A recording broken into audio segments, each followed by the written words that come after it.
Jonathan Holmes, there are mysteries abound.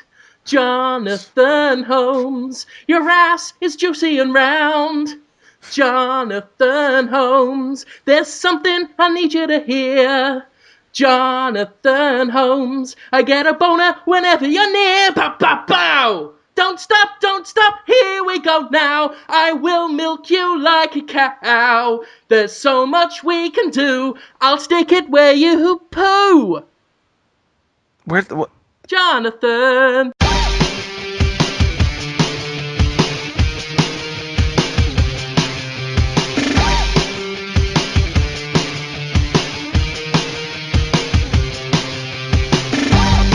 It's a good song. What song is that? Oh, Conrad, hi. You missed Jim singing. It was very good. Oh, he's an excellent singer. There was some Voice of an angel, that one. There was some homosexual content to the lyrics. No, there wasn't. There's nothing homosexual about milking you like a cow. Do you mean my nipples? No, the other thing. It's there's nothing sexual to it. It's a business transaction. I want to milk your man udders in my dirty dairy. like a sperm bank. Yeah, sell the produce. It's very good for the skin. Many health benefits. Put it on your kid's cereal. Strong, healthy bones. We're just milking man udders at the dirty dairy. It sounds terrible. For me, I don't want to be milked like a cow. I'm just a regular guy. For the fan of the frothier broth. No, I'd just rather just hang out, Well, there'll be Cheetos, chips. Something will be hanging out, yeah. It won't be comfortable for me. I'll feel very uncomfortable, out of place. I don't think so. Like You'll be wearing a Snuggie, right? Oh, those are comfortable. Yeah. I've got a barn. You'll stand in the barn wearing a Snuggie. Your little, your milky man tube just sort of plopped out, and I'll come round once a morning just going, I'm a farmer, I am, and I like to do farming things. Ain't nothing sexual about it.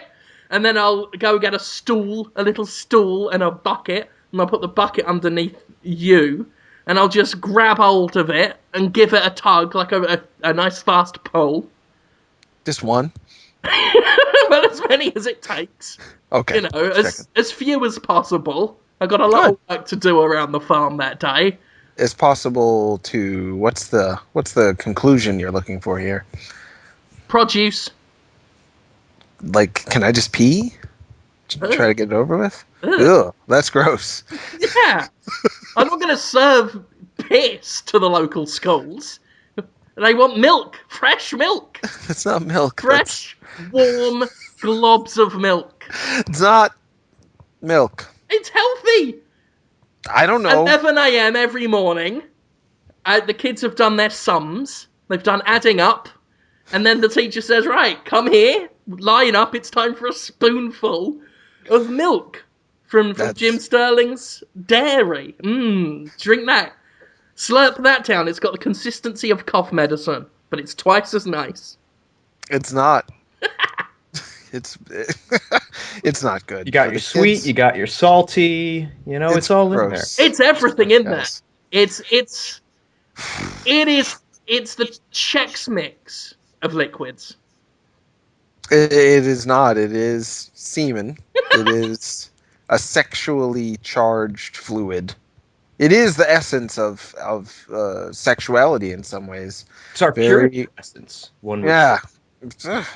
And only appropriate for consumption in very select scenarios. One of those scenarios not being feeding school children old semen that you took from your friend had to be masturbated by you, I guess. Yeah, by you. By me. Absolutely. Yeah, that's but you haven't considered the situation that makes this okay. No, I haven't. No! I'll be having a straw hat on my head, and I'll be chewing one of those reed things as you do it, which that stops it being sexual and turns it into veterinary procedures. And I am the animal? You are my mooing boy calf. Old McStirling had a farm, E-I-E-I-O. That's a creepy... And Whoa. on that farm he had a Holmes, E-I-E-I-O. With a Crank here. and a there, here up, there up, everywhere up. How's that? So people are going to think you're harassing me, Jim. They're What? going to be like, oh, why is Jim harassing Holmes again? It's so harassing me, they'll say. No. But I don't take it as harassment. You're very imaginative. Yeah, it's not sexual harassment. What I was gonna do was sexual harassment, but I didn't do it. What was that? Don't worry about it. Just the statues we've made of just your torso in a bikini, we have burned. They're burned now. When did you make them? And when did you find the time to make and then burn? We been got busy. a job lot on them. We? Who is we? Just my company, Sterling Core. We were given a couple of thousand, actually, from some company, Deep Sliver, I think they're called. They're in Germany. They said, they were in a real hurry to get rid of them, said they didn't want them anymore. $1 each. So that cost me $1,000. But then I decided that I wouldn't. It was too much effort to shave the big tits off them, to be honest. I was shaving them down with a nail file. I got through 2 and said, this is more effort than it's worth, so I just burned them. What is pressing those breasts together so tightly? Because there's no arms. It's just gravity has got a different idea when it comes to those boobs. It's like... Rigor mortis. Well, no, there's gravity problems. There's physics problems with that whole proposed situation. I mentioned this on Office Chat. How is that strap still on at all? Like, why are those breasts not totally exposed? There's no way that tiny little stump space is holding that bikini on there. I mean, the sheer force of removing the head would have caused it to come free. Oh, sure. Yeah. Yeah. Now, I don't think that the breasts would be in any different position than they would be. Those seem pretty rock solid.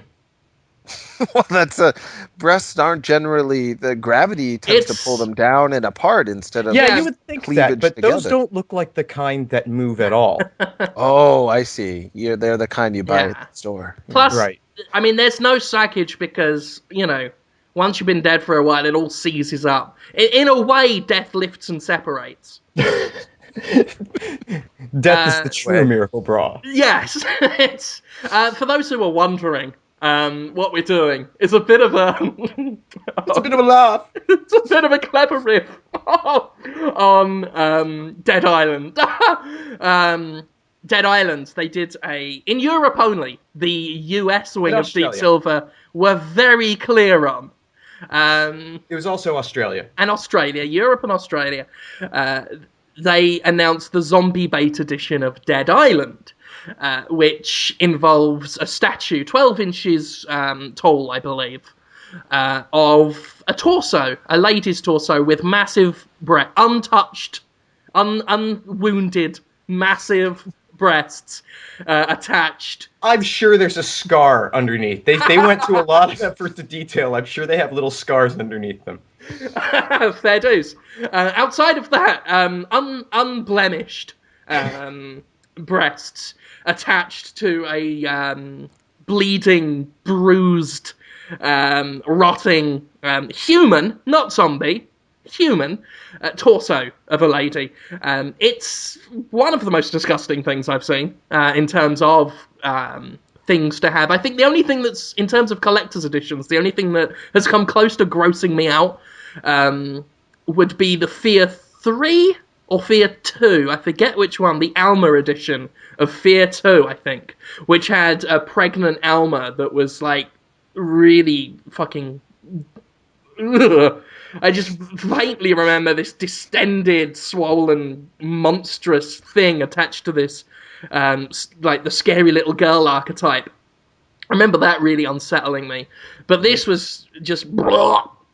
It was real. Do you think that was that what they were going for? Did they think people are going to want to buy this? That they're going to love being disgusted and sad for $80 or whatever it was going to cost for that? Is that, or do you think that they thought, oh, people will like tits because tits, and it's also gross. People like gross, so gross tits. That'll be the money maker. Just yuck them out, but make them horny at the same time. Or I had a difficult time even considering the possibility that anyone would want to own one of those.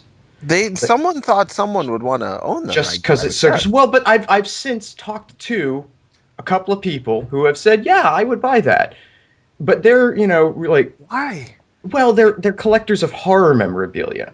Okay. And I can see that kind of, because they have some really just gross, disgusting, and or stupid things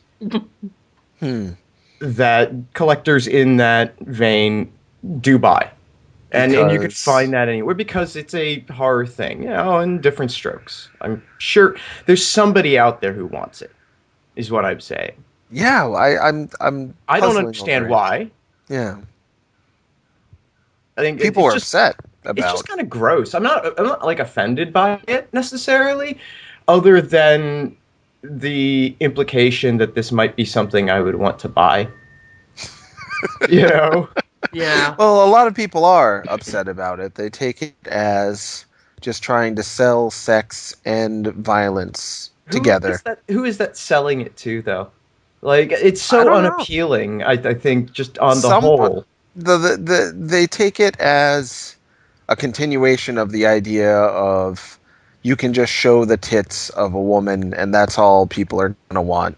And the media has supported that idea. There was a Axe commercial not that long ago that was nationwide here in the United States where a guy is looking around the office for like a girl to date and there's just a floating pair of tits. And he's like, that's who I want as a girlfriend. And he sprays on the Axe and then she falls in love. The tits fall in love with the man. And he's like, score, girlfriend. Which is just tits. I don't think it even had, like, hips. I mean, that's definitely the thing. No head. Yeah? It sends worrying messages. Like, people are playing dumb and they're like, well, it's just art. Or it's... If it was a man's torso, it wouldn't be a problem. Why are you so butthurt? It's like, I refuse to believe people don't see why people are offended by it. Like Conrad, it's not like I'm looking at it and thinking, like, I'm outraged! But some people are offended by it. And if you lack the common empathy to understand why some people might find the messages offensive, then I guess you're proving that you're the kind of sociopath for whom the product was designed. Because I think that's the only way you could not see it, is if there's, like, you've got no ability to understand other human beings and what they might fucking feel. And that bothers me. It bothers me that if someone sees no problem with something that someone else does, that their first thing to do is to be angry. Angry. It's, I don't know. I mean... I think a lot of people saw it and thought, oh, that was a gross, bad idea. But they meant no harm by it. Because how could anyone want to buy that? And it's just a failure. And that's fair. But if you have to take that, what they made was something you will want to have sex with. That was their goal anyway. Like sexy tits, but no head, because who needs heads, guys? Yeah. Well, I mean, what else was the fucking name of the thing implying? Zombie bait. Zombie bait. Here is some blood and some massive, great big tits. I mean, if you're going to pretend to me that you don't see what that message is, I've got no other option than to believe you are possessed of subhuman intelligence. I really don't. I mean, they don't want to. It's much nicer to think, oh, I like Dead Rising. I mean, I like Dead Island. I don't want the Dead Island guys to be gross and dumb. Maybe it was just random. Just a random decision they made. Just I don't know why. Just tits, I guess. I don't know why though. I don't know. It's just the fact that people are so afraid to admit that something they like might have some questionable content in it. We see this all the time. I remember when Sophie Prell, when she was writing for us, wrote an article about Skyrim, and she thought there was some. She likes Skyrim. She's a fan of Skyrim, but she thought there were a few bits in it that were a bit, not necessarily sexist, but worrying on that level, to a woman. And there is stuff in there. There's a whole bit where there's a woman who like has sex with several men, and the mission is to shame her for that. And I always thought that was a bit uncomfortable.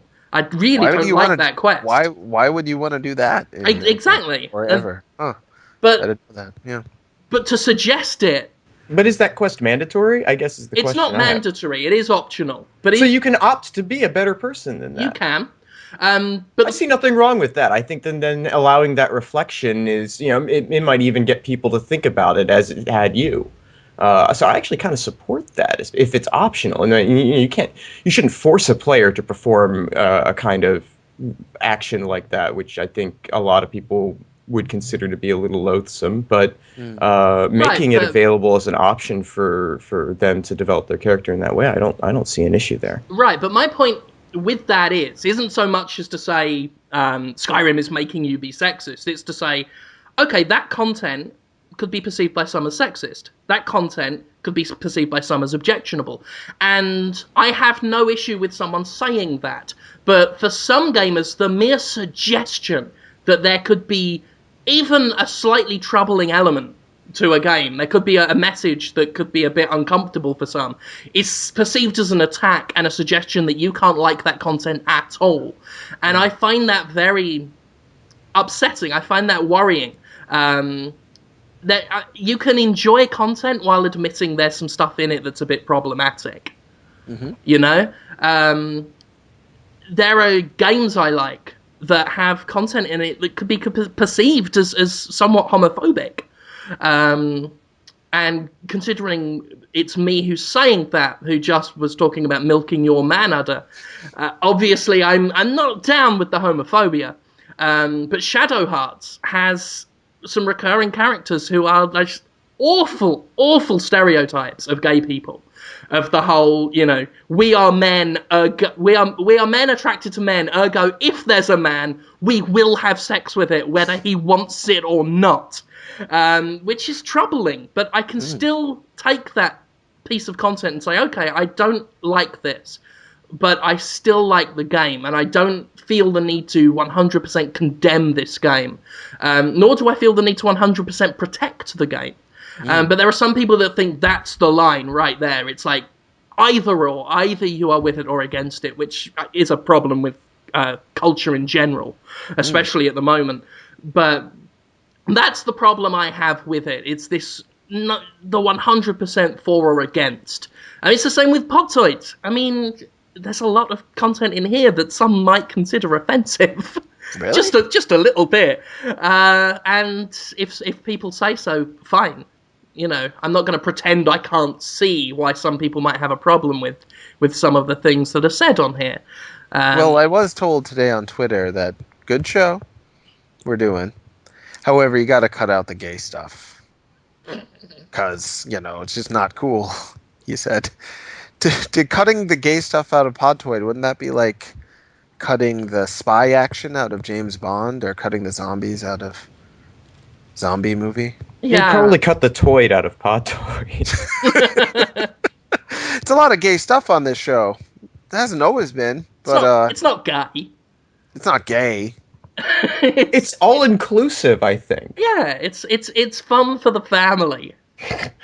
It's something family, sure. Yeah, a very gay family. The Partridge Family. Yeah, it's all right. Fun for the Partridge Family. And there is a gay planet. Can you tell me more about it? Yeah. I sort of know about it. Oh yeah, they're putting a gay planet into Star Wars The Old Republic. It's called Podtoid. That's going to be a pretty... That's a lot of responsibility on that planet to represent all ideas of homosexuality in a way that is not stereotyping or offensive at all. Yeah. That sounds like quite a challenge. Well, here's the thing. It's basically... there's no gay in the Old Republic. I think there might be one NPC who is implied to be gay, but very little gay. I mean, in the Star Wars universe in general, you know. I don't know if Lucas knows that gay people exist. I don't know. Are people even straight in that? There's two yeah. straight people for sure. C-3PO, come on, really? You mean to tell me? Well, I He's mean, a robot. I have a suspicion that Lucas doesn't know how adult relationships work. Okay, to be that's honest. probably true. So asking him to take the advanced course is probably asking a bit too much. He's still got to stick with the fucking amateur shit. But anyway, very little gay content in the Old Republic, and people were a bit put out that this is the game that says, you know, you can be who you want, play the game according to your own sort of characteristics. Well, and it's BioWare too, who have a reputation for having that as an option in some of their games. Sure. So people were a bit upset that they found out that the full game was out and they couldn't do these things. It was all very straight oriented. And so they're doing this new thing, the Rise of the Hutt Cartel expansion pack, and they're going to have a planet called, I think it's called Makeb or Makeb or something, and that's where they're sticking all the NPCs that you can have same-sex flirtatious dialogue with, and it looks like segregation. I mean, I'm sure that's not what BioWare said. I'm sure they didn't get together and said, you know what's fun? Segregation, especially of gay people. Let's do that. I don't think a galactic gay internment camp. Yeah, but obviously it's been taken the wrong way, and I think it's a broad logistical issue. I mean, they can't just put that content everywhere in the game at once at a moment's notice, can they? No, they can't, and that's the other thing. A lot of people got very angry at BioWare, and I thought that was taking it a bit too far, because, I don't know, I've often found that the companies that go further than anyone else seem to get hated more than anyone else, which I find a bit discouraging to those companies. Well, the people are enthusiastic about the idea of boundaries being pushed, but when they are being pushed and people who are pushing them aren't pushing them as fast or as far as those, you know, people who have radical opinions on that stuff, or even just, you know, really dedicated, fervent, it gets tension high. I can see why that would happen, but it's unfortunate and it's disheartening, and it, I think, winds up preventing others from following that same course because they don't want to have to deal with criticism from both sides. Yeah, and that's not to say this shouldn't be criticized. I think there's criticism to be had. It wasn't done elegantly, and it does look kind of fucked. I think BioWare dropped the ball. I think it would have been better for them to have not done this at all yet, until they had everything correct.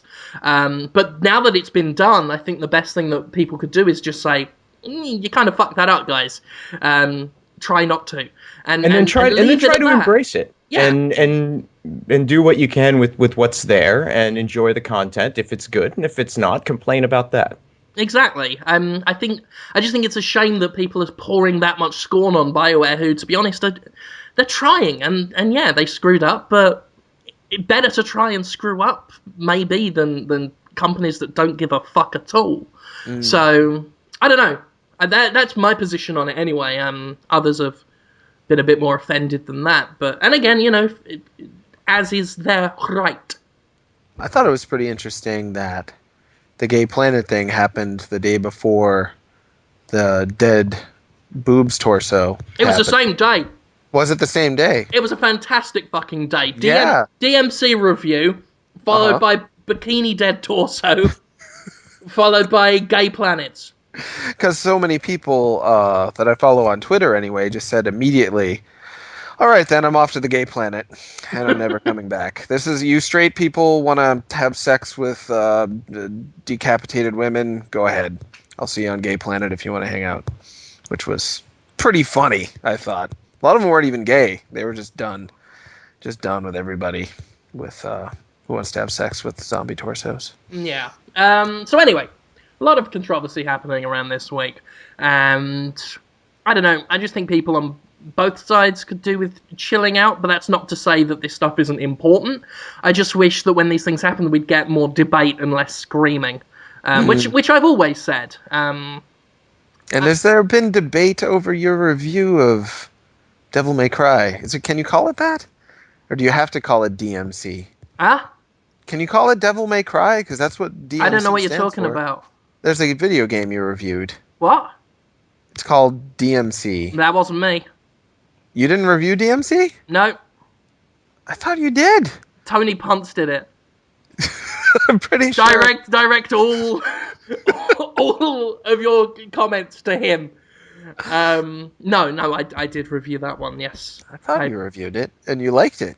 The accused acknowledges that the accused enjoyed it. Is it really that different of the... Because reading the review, it seems like it wasn't as combo-heavy as past Devil May Cry games, and not quite as... Not the same type of ridiculousness, a more knowingly ridiculous. This goes back to what I was saying about the zombie bikini torso Dead Island thing, about understanding and empathizing. I made very great pains in my review to suggest that if your sole reason for enjoying Devil May Cry was its difficulty, if that was your number one reason, you'll be let down. You will be let down. But there is a harder difficulty, though, right? If you want. Yeah, but it's still not, it's not like the old school stuff. You can go harder, but it's the hardest difficulty setting on DMC ain't going to match the hardest difficulty setting on the previous ones, Right. Sure. And if you're there for the combo system that took a lot of effort to get up to the S rank, you're going to be let down. And if you liked, the play styles from Devil May Cry 3, the trickster and all that kind of stuff. Love the trickster stuff, actually.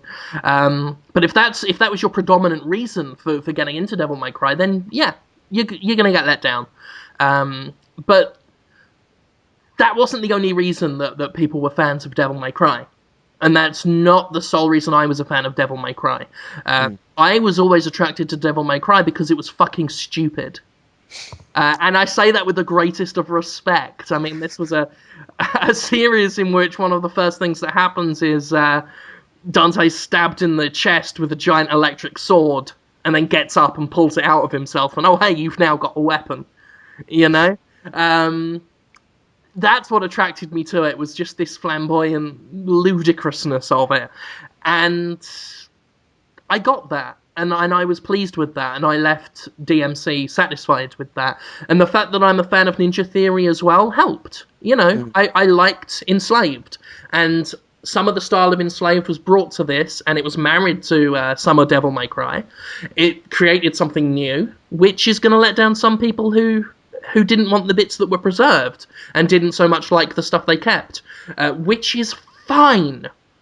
It's fine that people may not like this game, and I respect that, and I just wish that those people would do me the same fucking courtesy and understand that I might fucking like it. Do you think sympathetic. What would have happened if people? I'm just going to talk over you, Oh. Jonathan. I was sympathetic to these people when I wrote that review. I thought they'd prejudged it. I thought they'd gone too far with their decision to make it personal with the game's director. I thought they were being silly in suggesting the game was going to be shit the moment it was announced 2 years ago. I thought there was a lot of presumption going around. But when I played it, I said, okay, you know what? There are some people that aren't going to like this. I was sympathetic to that, and that's how I wrote the review. I wanted to let these people know that, you know what, this game ain't for you. It is for some people. The fact you don't like it doesn't make it a bad game, in my opinion. And I just wanted them to understand me and where I was coming from in that regard. I wrote that considering their feelings a lot, and the sympathy I had was cashed in almost immediately by those people who took it upon themselves to make it personal with myself and whatnot, and suggest that I was being anything but considerate and honest, and and just trying to communicate that, hey, I like the game, you might not. The fact they couldn't pay me the common courtesy that I paid them is a shame. It's a shame. But at the end of the day, I enjoyed it. So... Do you think they would have been better off just calling it, crying on the devil, or here comes the crying, crying? Could just call it crying. Yeah, that would have been good. Who knows? Just called it crying. Instead of calling him Dante, call him Dental. It might. Maybe they'd have. Maybe the Crying Dental now would give it a fair chance and like it. The fact that some of them are lying about the game's content right now suggests that they're being insincere completely. There are lies going around, like talking about how there's a sniper rifle abortion of a human baby that's played for laughs, which isn't true on any level. To discuss it would go too far into spoiler territory, which I don't want to go into, but the things people are saying about a certain scene in the game are just lies, like straight up lies, which suggests to me that these people never wanted to like the game. Even if they have played it and enjoyed it, they're never going to admit it. So, whatever. I just feel... I said the sympathy was cashed in. I still have a bit of pity for people who are that angry that someone else enjoyed something. I can't imagine just what a miserable soul you have to draw anger from somebody else's positivity. I don't even hate Twilight fans. What's the point? I like them. They're often really fun people. Colette Bennett. Colette. It's Colette. It's not Colette. She loves Twilight. And hearing her talk about Twilight makes me like her more. I still don't like Twilight, but she's fun. That's it. I don't like Twilight, but some people do. And why hate them? I don't get it. Well, Just enjoy the things you enjoy. Yeah. And I'm not even saying don't be disappointed. Be disappointed. Be disappointed. Voice your disappointment in the game. Sure. I can empathise a bit. I played the Dead Space 3 demo today, and there are some bits in it that made me feel a bit disappointed. That's fair enough. I still think the overall experience I had was good, but there were some bits that let me down, and I get that. And I get not wanting, or rather not enjoying a game that used to be for you and is now... feels like it's for other people. But to blame those other people who are enjoying it, I just find disgusting, to be honest. Well, the internet's a pretty crazy place, Jim. There's a lot of crazy stuff going on there, the internet. And people go on the internet and just say, oh, I know what feels good. Being right and being angry. I'll be like an activist. They seem like they're having a good time with their picket signs and righteous indignation. What can I be righteously indignant about? Bayonetta 2 for the Wii U? This can't stand. This is a betrayal. And then they will, because it feels good to be mad and to be right in your mind and to project your anger about maybe your own life. Maybe people have betrayed you. People have betrayed me. Betrayal happens all the time. Maybe you're funneling all that energy into saying Capcom is the devil because they made a video game with a guy with the wrong color hair. And they also canceled a game they didn't think would sell very well because it wasn't that good. I played Mega Man Universe, guys. That said... not that good. That said, I'm not so blind as to suggest that Capcom can do no wrong. Capcom can fuck up. They've made some terrible, terrible business decisions. Oh yeah, I mean, there's PR decisions. Yeah. While its hatred isn't always deserved, there is definitely fire at the end of that smoke. And I have to say that today, Capcom really did amaze me. I don't know if you've heard yet. No, I haven't. I wrote the post just before we started this. It's Mega Man's 25th anniversary. Mm-hmm. Jonathan and Conrad. And Capcom announced their big celebration plan. Oh God, I did watch this. What is this? Jonathan. Yeah? what would be the best gift to fans of Mega Man? Like, these fans feel hurt. They feel scorned. They feel burned. And not rejected, forgotten, dismissed. And not without cause, Jonathan. Not without cause. Sure. What could really make it up and pick it up and just say, you know what? We still care about Mega Man. We still care about Mega Man's fans. It's his anniversary. Let's celebrate. What would be the big announcement that would get everyone on side? That's tough. I would probably say a new Mega Man X game in a 16-bit style, combined with Mega Man Legends being revived combo. If they did both of those at the same time, maybe people would say maybe Capcom doesn't deserve my unending hatred for betraying me. The really emotional fans who can't separate business decision from the creative decisions at Capcom. The really emotional ones might be turned. Yeah. You're not thinking big enough, Holmes. You gotta think. Yeah. They went even bigger? Oh, they went even bigger. They got Xbox Live avatars. And do you know what we say to Xbox Live avatars, Jonathan Holmes? No. We say, yeah, da da da da da da da, yeah. I hate Xbox Live avatars a lot. What we do, Jonathan, is we put on a mesh tank top and we go, yeah, Freaky Constantina in the house, celebrating the avatar, blah blah. Is that Brat? Are you saying I'm supposed to be excited about the avatars? Am I Freaky Constantina still? Yes. Or someone else her now? The spirit still of me. Freaky is in you. You are possessed by the spirit of Freaky. There's a Facebook fan page about you, Jonathan.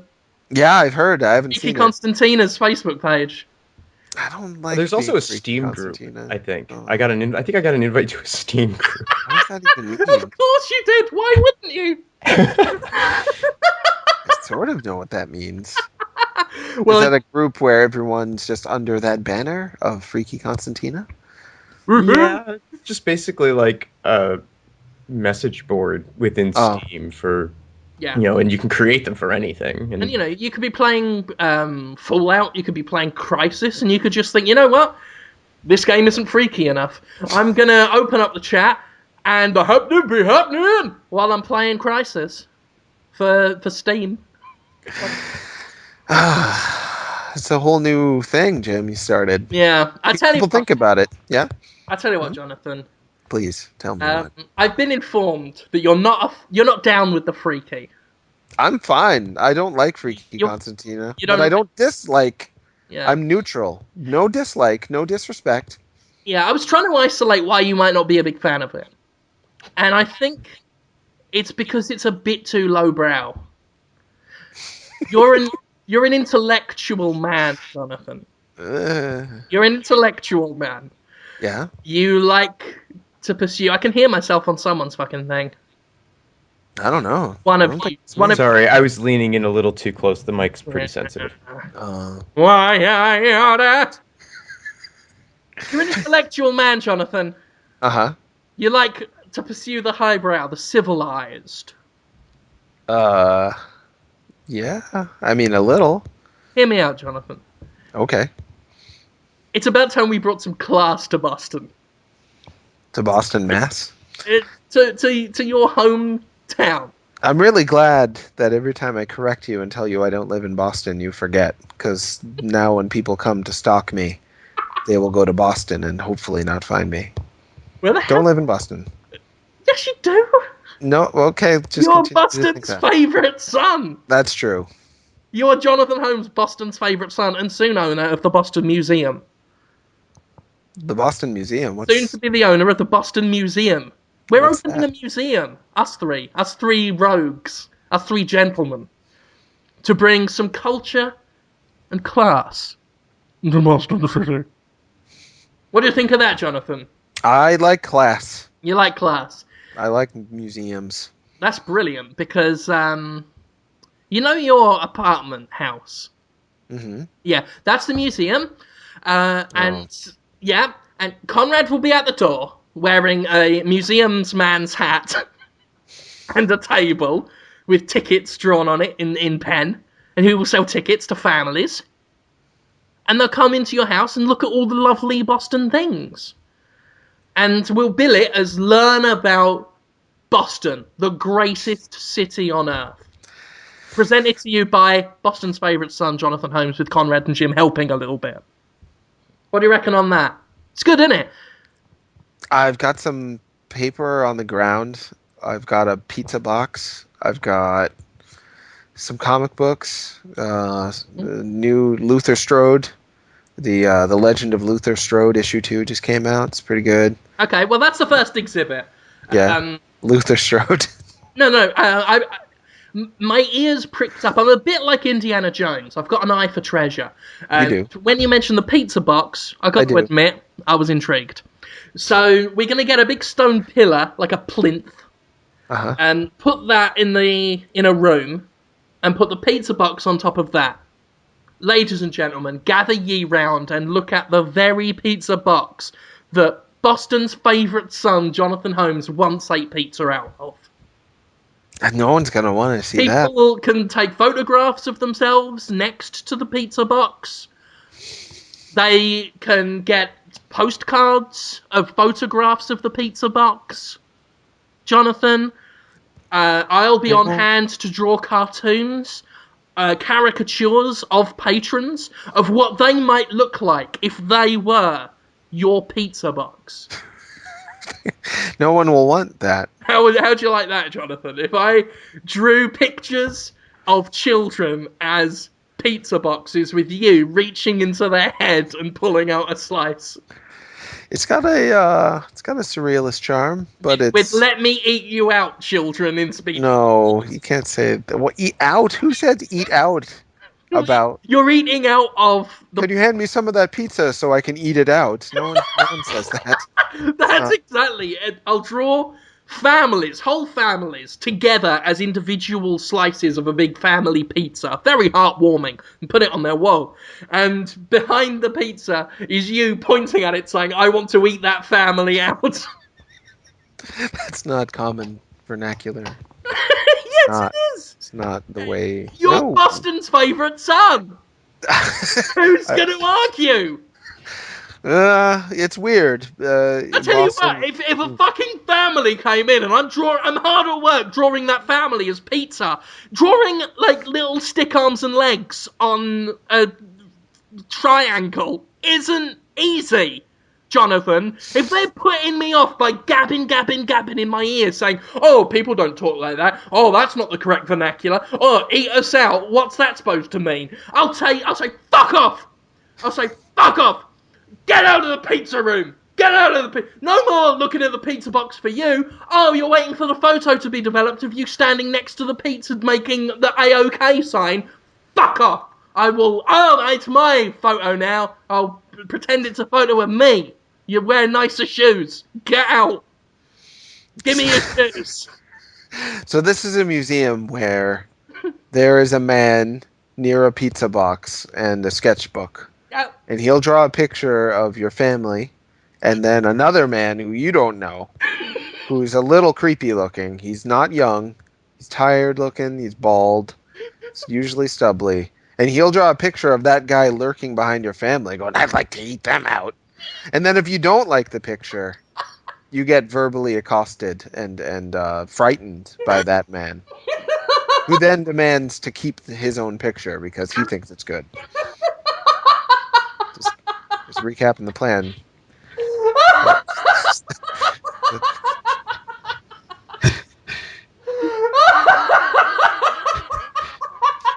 You know, I wasn't sure about this, but Holmes, I think you've really struck onto some gold. I didn't do anything. I just recapped the plan. He's got a way, Conrad, of just sealing the deal on these plans, doesn't he? In a way, it becomes his idea. Oh boy, it's not my idea. Well, it's called Jonathan Holmes' Museum of Boston, featuring Boston's favourite son, Jonathan Holmes, with Conrad and Jim helping a little bit. Ergo, your idea. Moving on. Yeah. Next exhibit. We go into another room where there is a mannequin wearing a lab coat, like a white pharmacy coat, holding a light bulb with a cardboard cutout photograph of your face on the mannequin's face. With a sign, Jonathan Holmes, the inventor of light. That's a lie. I didn't. Now you're just, you're just telling untruths to this Boston's family. favourite son invented light in 1984 when it once became too dark for the Human League to finish their musical set. The Human League were incredibly grateful and paid Jonathan Holmes 55 groats for his trouble. Brackets, a lot of money back in the day. That would be worth 67 groats today. What's a groat? Jonathan Holmes, the inventor of light. Everybody. Jeez, that would really. I already have a reputation for being a little full of myself sometimes. That would really be taking the cake. It's not even like I tried. It's just a mannequin. Well, if you're worried about being full of yourself, don't worry, because the mannequin's going to be full of our customers. What? I've taken the liberty of taking this mannequin and drilling a big arm-sized hole from the back of it all the way through to the front of it. So you can basically see through it. That hole starts at the back, near the posterior area, and comes out the front near the, well, not to put too fine a point on it, your man udder area. And each guest at the museum is invited to put their hand through the back hole and come out the front hole, so their arm is coming out between your legs on the mannequin, and just hold an apple. You can pretend that my penis is an arm holding an apple? Yeah, and the apple has the word fuck. A fuck apple? Yeah, and they can have, again, a photograph taken. It's their choice. Photographs are $5. And on the back of the photo, we write, fuck Apple Holmes. It is a kind of performance art. I've seen this kind of thing done in installation pieces and performance pieces. Kind of. You might find a very select audience of hallucinogenic mushroom using strange, sad people. Generally sad folks, yeah. But it's not a museum for the mainstream by any means. No. Yeah. Will they like saliva? No. Because ideally I want you spitting at them once their arm's through the hole. No one likes... There's a... It's just a free gift! There's a very guttural kind of instinctual thing about it. No, you don't want the thing about people is they don't want other people's DNA. No, because what happens is they stick their arm through the hole. At that point, I grab them and hold them in place. And I shout, spit in their hair, spit in their hair. You come over and say, here's a free gift. It's some of my spit, you fuck apple. And then you spit in their hair and then, like, rub it in with your hand. Ooh, no. It's really not that different from your semen for the children plan earlier in the show. You don't want other people's fluids in you or on you. You just don't. It's just a thing. Okay. Moving on. Next exhibit. The Art Museum corridor. It's basically drawings that you've done of Heathcliff, the cat. Not Garfield. Not Garfield. Heathcliff, the poor man's Garfield. Yeah, that's right. Jonathan Holmes is an accomplished artist. In 1984, he helped the Human League design Heathcliff the cat. Heathcliff is a great cartoon. And that's what the placard will say. And there'll be about... Ideally, I want between 70 and 90 drawings of Heathcliff on the wall. Oh, that's so many. I mean, do they have to be good? It would practically be wallpapering the corridor and ceiling and floor. They'll essentially be walking through a Heathcliff tunnel. Ugh. This is good performance art. It's very unsettling. It's very unsettling. Yeah. But anyway, this is all leading up to the big piece, the big installation. There's more? Scarecrow Mayhem. It doesn't sound like it'll be okay. It doesn't. You got to admit you're intrigued. Absolutely. I can't wait to hear more. I have built 5, hopefully 6 by the time we're ready to open Scarecrows. They're particularly ghoulish. Don't worry about it. They're very kind of Blair Witch Doll meets Pumpkinhead kind of things.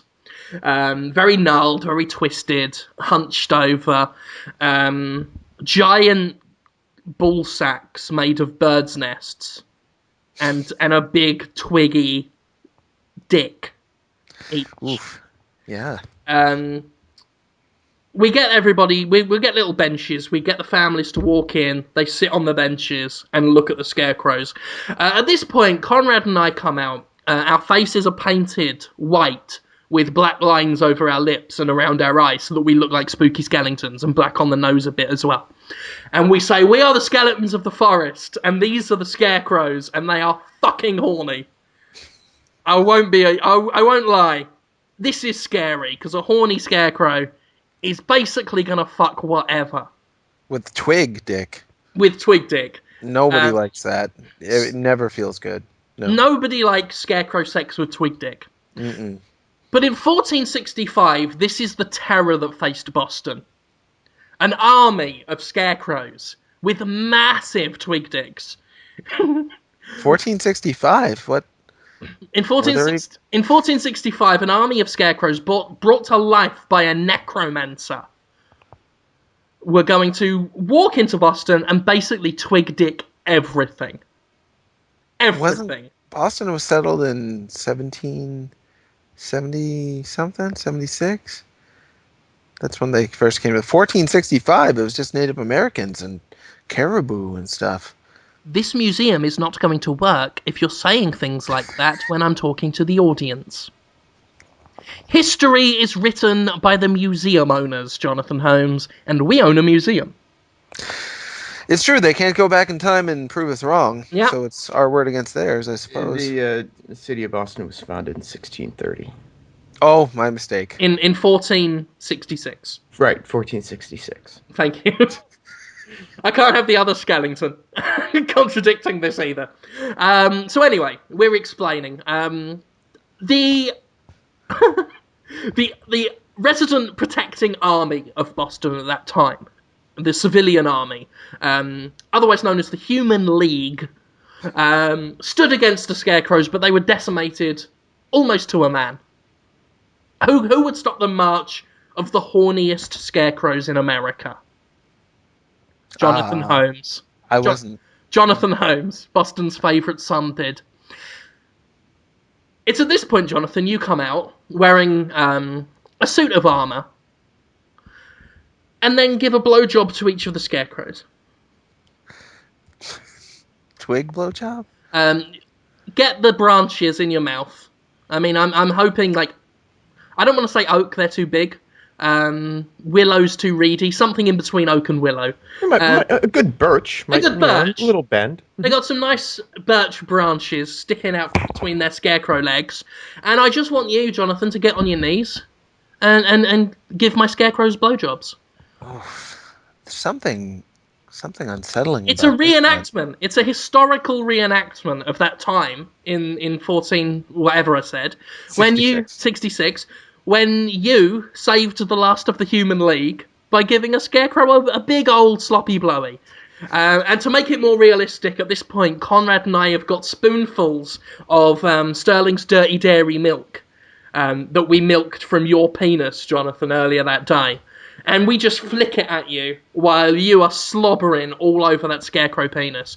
Why not give a scarecrow a blowjob? Give a scarecrow a blowjob, Jonathan. Jonathan, give my scarecrow a blowjob. Why not, you asked? Ladies and gentlemen, Jonathan Holmes, Boston's favourite son, for your amusement, giving scarecrows blowjobs. Blowjobs for scarecrows, why not? It's a little gay, Jim, and we were gonna try to cut down on gay content in Podtoid. Not marketable. The Spartan army promoted homosexuality, if you will. Yeah, and actually, this is interspecies relations. This isn't, I mean, this is human on Scarecrow. We're not. There's nothing gay about it. Yeah, I mean, these are the animate products of necromancy, Jonathan. It hardly counts as gay. Similar to a zombie torso. That's not sexist if it's not a person. It's a zombie. Yeah, that's the logic we're using. Sure. Yeah, we'll so go if with it's that. if it's a penis in my mouth, that's while you're tickling its little bird's nest balls. Right. If I'm pretending it's a penis and loving it, you're but on it's your knees. not. But it's. I'm sorry. Yes. Giving a slob job to a birch branch, while two men who frankly should know better, their faces painted up like skeletons, flicking your own old semen at you. I see nothing gay about that. I see only historical fact. I see only a commitment to education. America, ladies and gentlemen. Second Amendment, am I right? Second Amendment, that's the guns one? Yeah, but it also covers Scarecrow blowjobs. I was going to try to scare all the people who don't like gay talk who listen to Podtoid. I guess there are some of them. Into believing that you are the blowjob version of Candyman. Blowjobs. And that every time they say, oh, no more gay stuff on Podtoid, if they say it 3 times, you will appear in their bathroom that night and just to start giving them a blowjob immediately. And they will like it. Oh, they'll love it. And that'll be terrifying to them. Getting a nice blowjob is terrifying to these fellows. I think it's all fellows. I've never heard a lady say, please, less gay content on Podtoid. They seem to like it, I think. So anyway, yeah. Who wouldn't? These 3 hot young bucks talking about their chunguses. Still don't know what a chungus is, really. Something good? It's on the Podtoid wiki. Look it up. Second Amendment. Should I can't do the show too much longer today, sadly. I've got a strange dinner being made for me in a weird house. yeah. I had nothing to do with that, I promise. I can do questions. Oh, and isn't it great that Pandora's Tower is coming out here now? And Suda51 showed some pictures of his new game, Killer is Dead. What a happy day for video games it was for me. There's actually a lot of cool stuff has happened this week all round. Yeah. Xbox Live Migration. Yeah, I just heard about that. That made me really happy. I don't know if I've ever talked about it on Podtoid, but obviously I left the United Kingdom 4.5 years ago. And in that time, I've been unable to change my account. And because Microsoft was very good at giving you this silly sense of identity attached to your meaningless gaming history, I never wanted to give it up. Let alone give up, the purchases that I'd made on it. So I kept it, and I kind of found workarounds, and I had people in like UK Microsoft smuggling codes over so that I could, because there was no way to buy the shit. It wouldn't accept my credit card that I have. Microsoft essentially wanted me to lie to it. Every day was a lie. Every day I lived a betrayal anew, because I kept saying I'm in the UK, which, had its benefits. I got to watch Robert Florence's videos on there. That's how I discovered that, actually. Never have discovered his work if I hadn't had it. But it has outlived its usefulness. And today, finally, they made it easy. After all this time of saying we can't do it, there's too much hassle, too much effort, I did it in 2 clicks. Yeah, 5 years later? Yeah, 4.5 years later. Just 2 clicks, and now I am officially recognised by Microsoft as a resident of the United States, which more or less makes it official in the eyes of the law. Huh. Yeah. How interesting. Well, I'm glad they did that. Yeah, it's good. I can and I just saw finally buy the Oblivion horse armor I've been looking at. How much does that cost again? Million. No, it's not that much, right? It's like $2. Something like that. Yeah. Oh, and the Deadly Premonition Director's Cut went up for a pre-order today too, the PS3 version. Oh. $40. New content in there. Pretty exciting. So yeah, great day for video games. Japanese video games, except for that Xbox thing. Deadly Premonition. Killer's Dead looks really good. Really like those. Looks really pretty. Yeah, it's that's how Suda had wanted No More Heroes to look if the initial kind of tech spec trailer, which wasn't actual gameplay, but the first thing he showed of No More Heroes to get people excited about it, to give him money to make it, looked just like that. But then when when it came time to make the actual game, he didn't have any money really, so he couldn't make it look that good. But yeah, it looks like what he wanted No More Heroes to look like in the first place, plus drill arm guy with samurai sword named Mondo Zappa. It's exactly what I want, guys. Pretty excited. And it does look exciting. This summer already, too. It's just, it'll be out this summer. Don't worry about it. At least in Japan. Very happy. Yeah, you think you'll review Pandora's Tower, Jim? Have you played it? Maybe. I haven't played it yet. You should. I think you should. I think you should. I have to see what else is going on. I've had to... Yeah, I've been trying to, spread more reviews out, because I remember in just trying to remember my years, 2011, Nick had just left to go to Harmonix, and I just found myself... all this stuff just got sent to me, and I tried to cover it all and nearly died. I remember that. Yeah. It was manic. So last year, end of last year, I spread it around a lot more. We had a lot more people working. So I've been spreading stuff about a lot more. I know Conrad's been helping out amazingly with some stuff. He'll be doing Revengeance, which I need to work out a way to compensate Conrad for that, because Konami won't send it now after I said things. So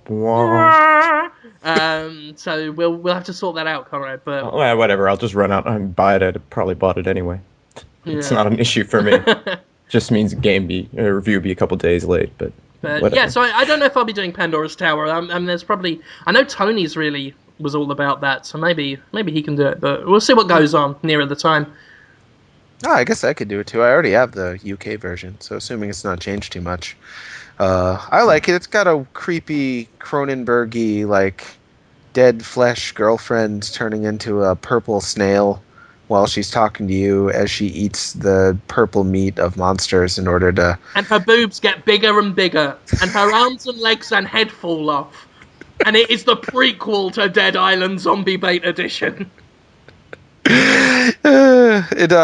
It's actually creepy and endearing in all the right ways, as opposed to decapitated boob torso, which is not. Plus, it plays kind of like a 3D Castlevania in a good way, like how I wish the 3D Castlevanias on the PS2 had played. So that's fun. I'll do the questions. You want to do a couple questions? Yeah, let's do a couple questions. I have this Willem Dafoe pitch. Oh, shit. That's right. Yes. Let's do it. We can do it. Okay, I'm not. It's probably awful, but we're gonna run with it then. All right. So, Brendan Fraser is Humphrey Wincombe, a high-powered attorney who's been successfully paving the way for his oil company clients to begin drilling in wilderness preserves. And while visiting the site of a drilling operation, an accident relating to poor safety standards causes an explosion and a devastating oil leak. And so Humphrey's nearly killed in the explosion, and he's rushed to the finest medical facilities in the world, which we all know are in Tijuana, Mexico. And after months of recovery and introspection, Wincombe now faces a crisis of conscience. I'm a lawyer facing a crisis of conscience. How ironic, he says as he looks out over the pristine landscape of Tijuana and beautiful sunset from his wheelchair. When out of the corner of his eye, he sees some movement in the brush. And he looks closer and sees a small, dark form with twinkling eyes and a voice says, I know all about conscience. The form steps out into the light and reveals itself to be a short, rail-thin figure with a fine fur and spines running down its back. And its head is completely hairless. And it's human. It's, human-ish. It's played by Richard O'Brien. Oh, nice! He says, I'm a chupacabra, and I can be your guide. Let me take you on a journey of self-discovery. We just need 2 tickets to Atlantic City. And meanwhile, out of the view of both of them, a man stands on a hilltop with a pair of binoculars examining them. And it's Willem Dafoe. He says, I knew the chupacabra was real, and I, Mickey Finkswiggle, greatest cryptozoologist in the world, is gonna be the one to catch it. So Humphrey and the chupacabra head to the airport. The chupacabra's wearing like a big fedora hat and a long overcoat to disguise himself, and with Humphrey's condition in the wheelchair, they actually managed to make it through security without any incident. They sit down in first class, and Humphrey falls asleep like the second the flight takes off. And when he wakes up, they've landed in Atlantic City, and the chupacabra starts to rush him off the plane, eager to begin their spirit quest. And then the camera pans down to the baggage handlers unloading the plane, and there's a bloody goat with a gaping hole in its side sliding down the conveyor belt, right? What is going on? So they get to a hotel, and the chupacabra explains his plans. I have a magic elixir that my body produces, he says as he makes a cup of coffee for Humphrey. It helps people like you who have difficulty letting go. I'll just squeeze a little bit of it out into your drink and you'll feel better right away.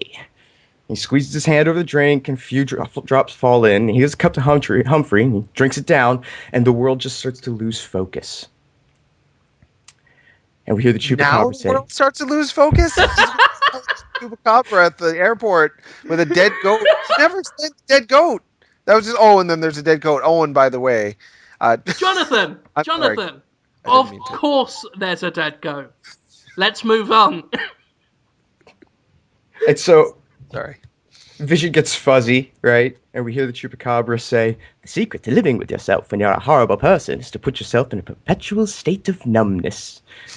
And so Humphrey and the chupacabra just like hit the town, and there's this big montage of gambling and drinking, and progresses into a cocaine bender and lap dances with these scantily clad, and then progressively neuter women grinding on Humphrey in his wheelchair, and Humphrey forgets all about his problems and begins smiling. The party extends on till dawn, and the scene fades back in on the VIP room. It's just a mess. It's completely unclean, but it's now occupied by police officers. And along one of the couches is one of the dancers from the club. She's got a hole in her stomach, and she's totally drained of blood.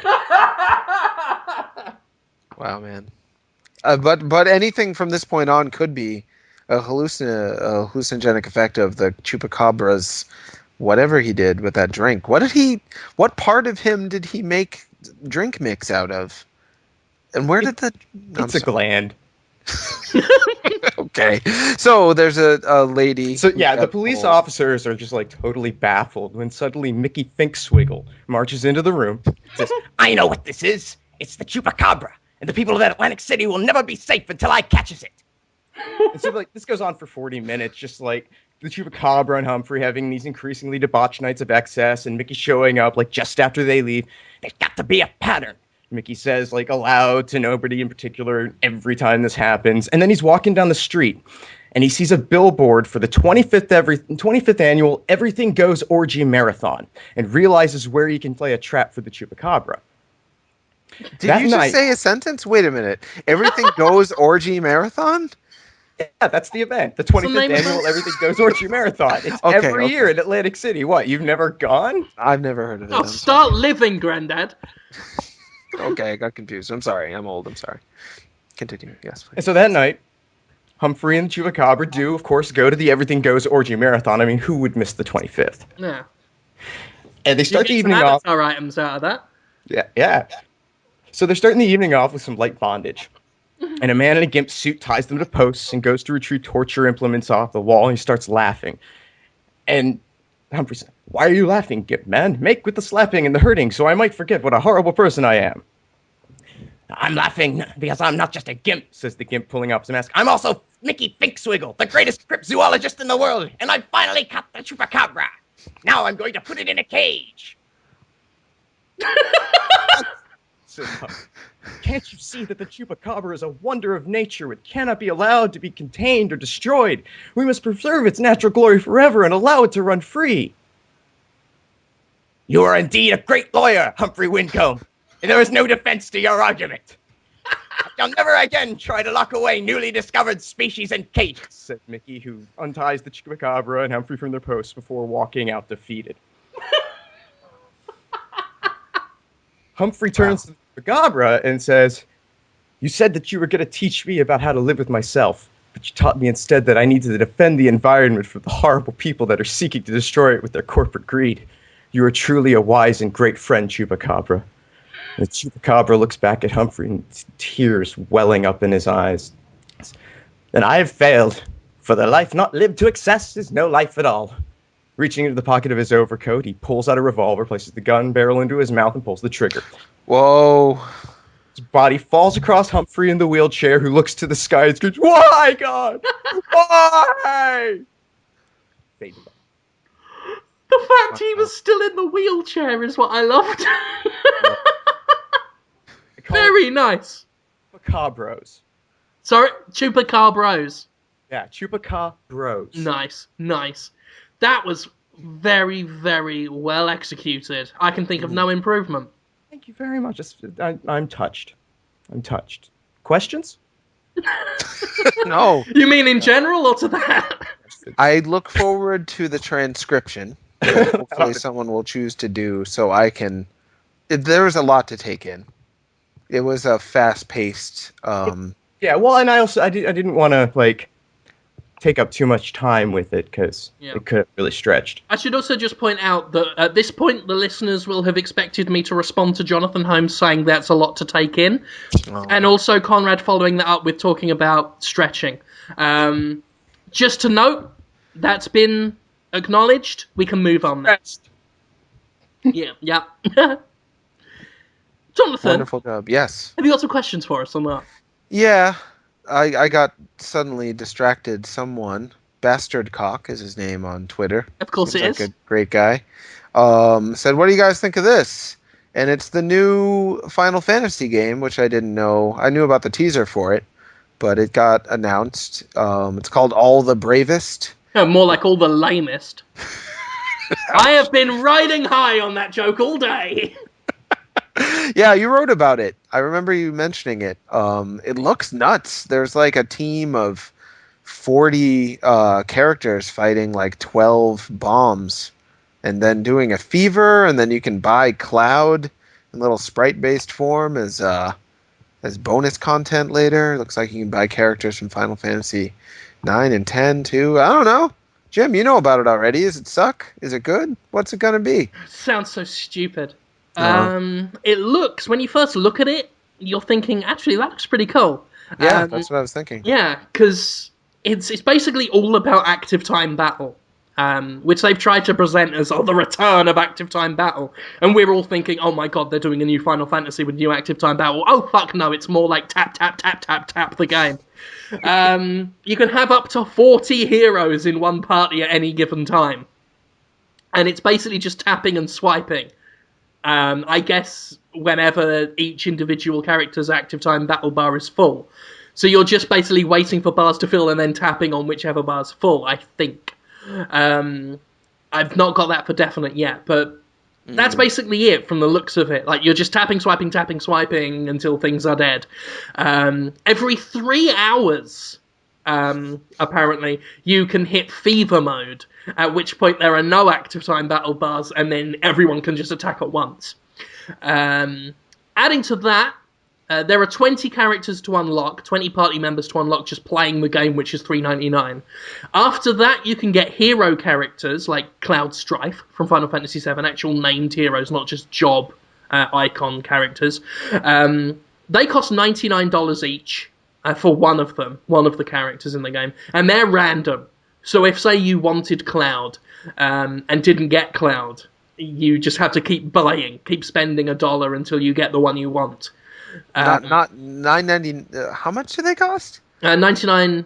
Did I say $99? You scared me, but I was Square Enix, I'm so sorry. I was like, maybe they went for that. Yeah, maybe. Who knows? I'm sorry. Okay. I'm sorry. 99 cents. 99 cents. It's Still too much. Crazy. Absolutely. So $1 per character, and again, as far as I can tell, it's just a picture you tap. So they're randomized. I don't know how many there are, but I'm assuming there's quite a few to make it really hard to get whatever the ones you want. Hopefully, I don't think it's like you'll get doubles. I can just imagine buying 20 lightnings. But that's that. So it's one of those fake freemium games, because it's not free, but you still have to keep buying in-app purchases, which seems to be the way iOS has gone now, which I think is a shame, because it was going places and then it went to Shitsville. And then you can also unlock new worlds for a further $3.99 each. Different do level. what, I wonder? They're different levels, different environments, I guess, different backgrounds, and a soundtrack, just music taken from other games, which they've not started charging for, but they probably will. Well, I like the graphics. I'd like to see the graphics used for a game that's more than just tapping on the screen, and that you can just buy the game and think, I bought it, instead of thinking, well, I bought the start of it. How much of the game do I want? I just don't like being faced with that decision. It irritates me. So, yeah, hopefully they'll steal it and use it for something else. Steal their own idea. All the bravest. Yeah, all the bravest. Thanks for summing it up. We can do a couple more questions, I guess. Grunge Sofa asks, why Jet Set Radio HD and not Jet Set Radio Future HD? Because not as many people would have bought Jet Set Radio Future HD. Just didn't excite people as much. And it's backwards compatible, isn't it, on the 360? You can just buy the Xbox I think so. game. Yeah, so that's why. I think one time I had like 10 copies of that. Well, yeah, if you buy other games, it was it came as a bundle pack-in 1 year for Xbox 360s. Or sorry, for Xbox consoles. Regulars, it came with Sega GT and Jet Set Radio Future. I was working at Circuit City, and they sent us a whole bunch of copies of just the disc to accompany units as they sold. And then the promotion ended, and we wound up with a box of these lost somewhere in our warehouse. I found them 6 months later and looked them up in the system, and they were like wrung out at a penny. So I'd love to have all those. Oh, cool! You could do something fun with them. They're gone now. No, I was thinking you could make like a Shredder costume with them. No, I think I gave them away. Oh, that's very nice of you. Yeah, it's a better thing to do.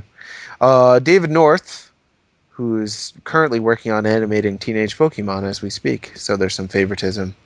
And his question is, would you like Metal Gear Rising more if it turned out it was just Raiden writing fan fiction about himself? Yes, I would.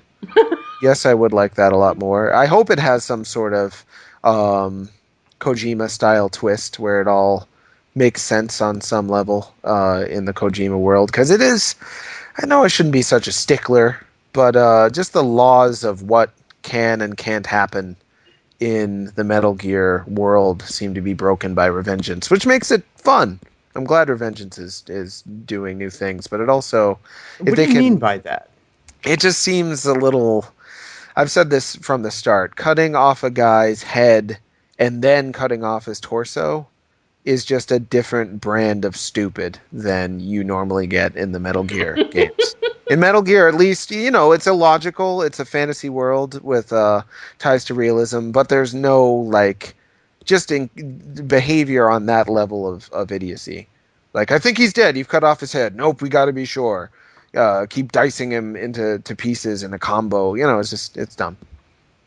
But it would make sense if it was Raiden just fantasizing about how awesome Raiden is. That's something Raiden would think about Raiden. So, yeah.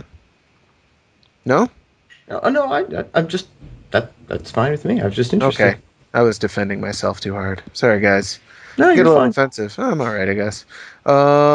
Patty Carr asks, what's your favorite colored mesh tank top? I don't like any mesh tank tops. I would never wear one. It would be disgusting and awful. Hey, Jonathan. Yep. Put on a mesh tank top. No, I won't. Do it, fucking do it. It's not good to wear for me, for sure. That's not a reason. It is. It's actually how I choose what to wear. Is that going to be good to wear? No. Well, don't wear it. That's not the criteria I use to decide what you wear. That's true. I've noticed. Yep.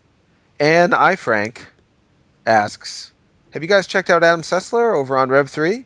You're just fabulous when not chained to G4. And then a little emoticon that I think means like looking around or looks kind of suspicious. I thought he was good on G4. He seems good on Rev 3. I haven't really noticed too big of a difference. It is personally really weird for me to see him standing next to Tara Long every once in a while, where I once stood, seeing him do stuff I did, but like someone who's been doing it for a long time and is good at it. That's weird, but fun. And he seems like a great guy. I don't know him personally, but nothing not to like. Yeah, seems good. I've You guys have always any thoughts? I've Yeah. always really, really liked Adam. And I never got the impression that he was ever stifled at G4. I No, think that neither they did sort I. of knew what they had in him, and he would frequently say things on his web series and so forth that would have been considered controversial. But he was always really smart about the way he said it as well. So there's that. I thought that Sessler was such a great get for them, and he's been doing really good work over there. He's a really nice guy. From the few times that I've had an occasion to come across him. Yeah, I'd imagine he's they kind of told me his story because the people at Rev 3 had worked at G4 prior. I think they helped like start it. And they told me he was just discovered. He was just a clerk at some store and he just loved video games. So they just gave him a shot and he ended up blowing up as he did. And they said, it could happen to you. It could happen to you too, Max. It could happen to you, Terry. He was kind of like the inspirational story they told all of us when we were starting over there. And to see him return to them seems awesome. And although I don't think G4 was bad for him, it did seem like, I don't know, in my opinion, he was different from a lot of the other stuff at G4. And people would come just for him and then skip the rest, or people would go to see the other stuff on G4 and then skip him. So hopefully it'll be a better fit at Rev 3. It seems like he will be. I guess we'll do one more. Ain't It Funny 69 just asked a question. Do we think that they should make video games to cope with disabilities like Asperger's and alcoholic moms?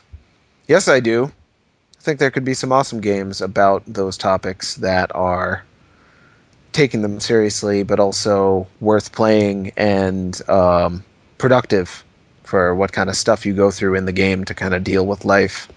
There's a lot of things can be done with games that aren't being done. That's one thing. A lot of things can be. Mm-hmm.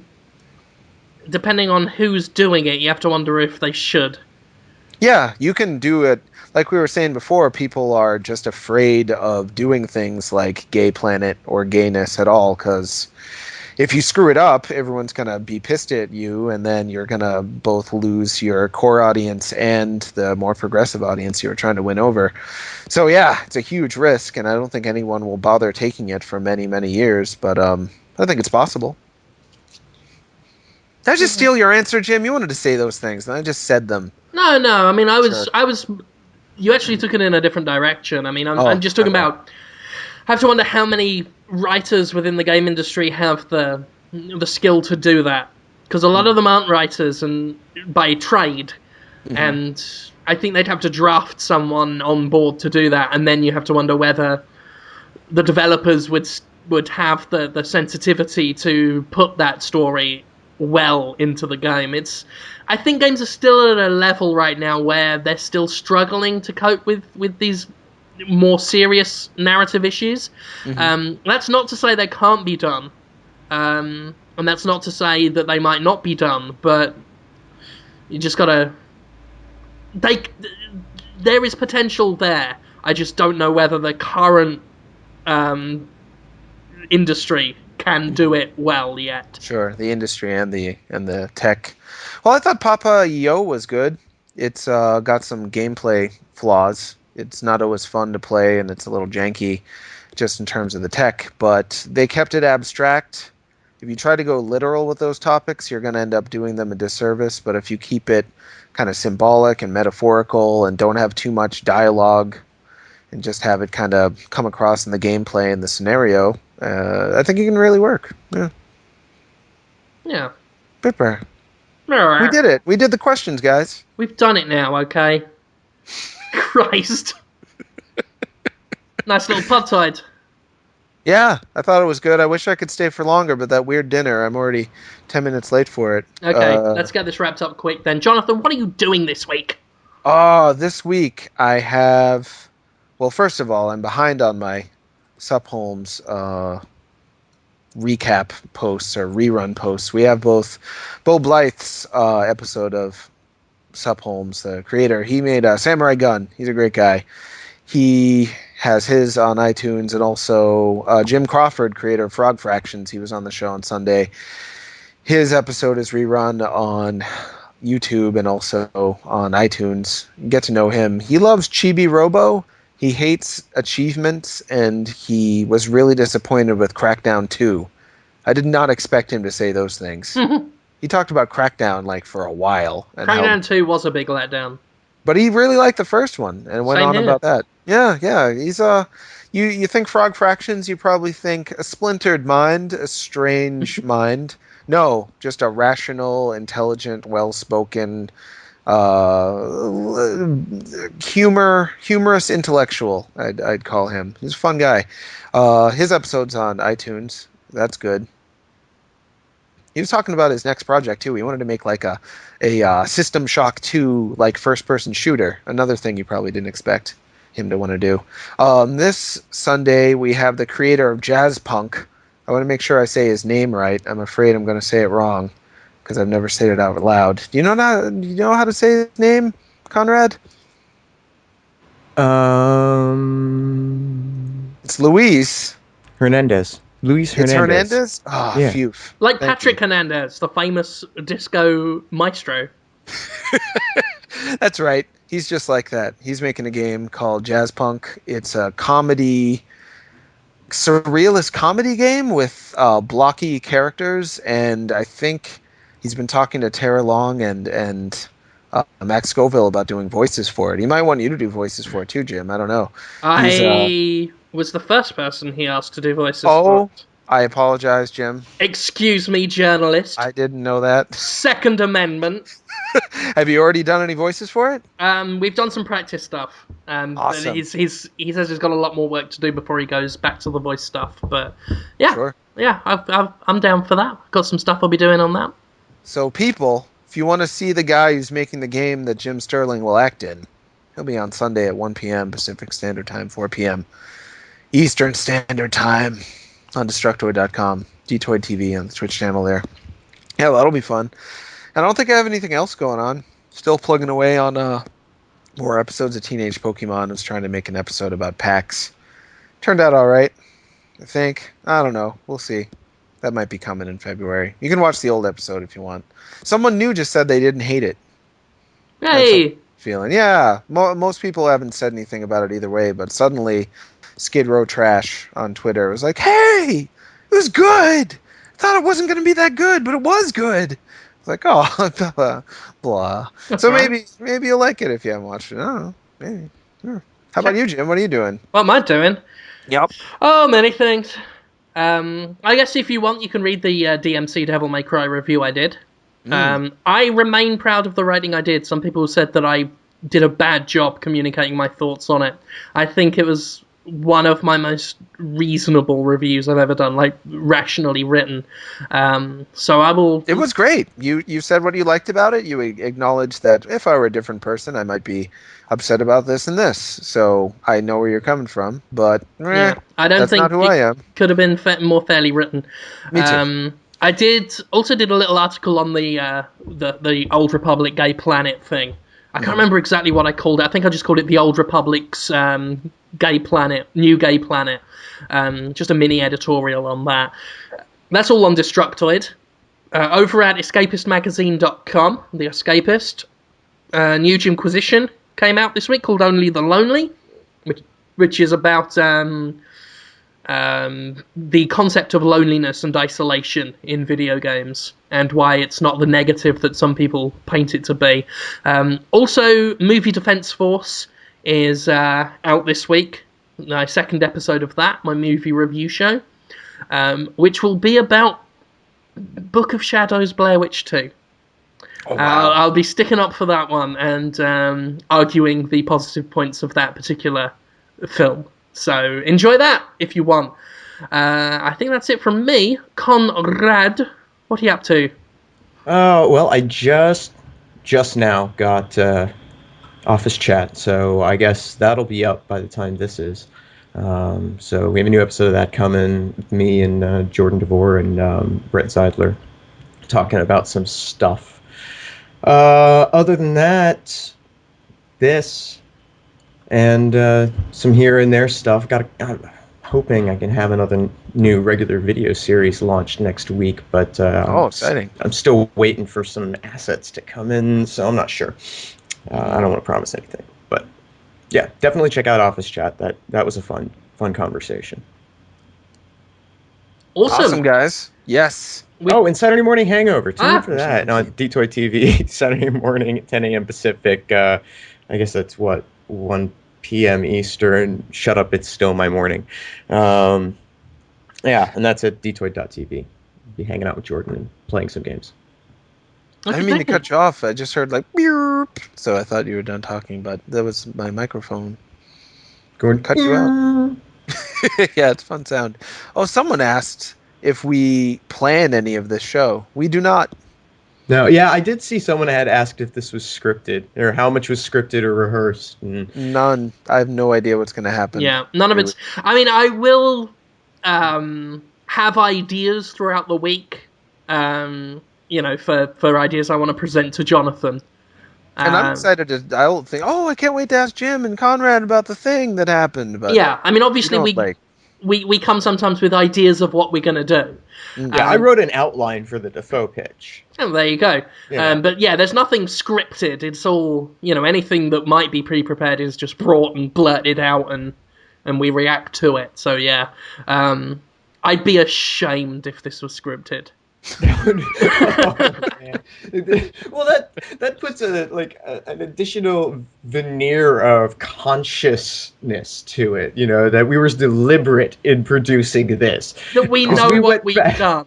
Yeah. Can you picture doing a second take? Like, good job, guys, but you got to kind of up the ante with the Scarecrow blowjob bits. Got to make it a little spicier, a little more punchy. No, just imagine that the second we finish recording, we start writing the script for the next one because we've got rehearsals on Sunday and Monday. Oh dear. Yeah. No. Yeah. If any effort went into this, I would hang myself.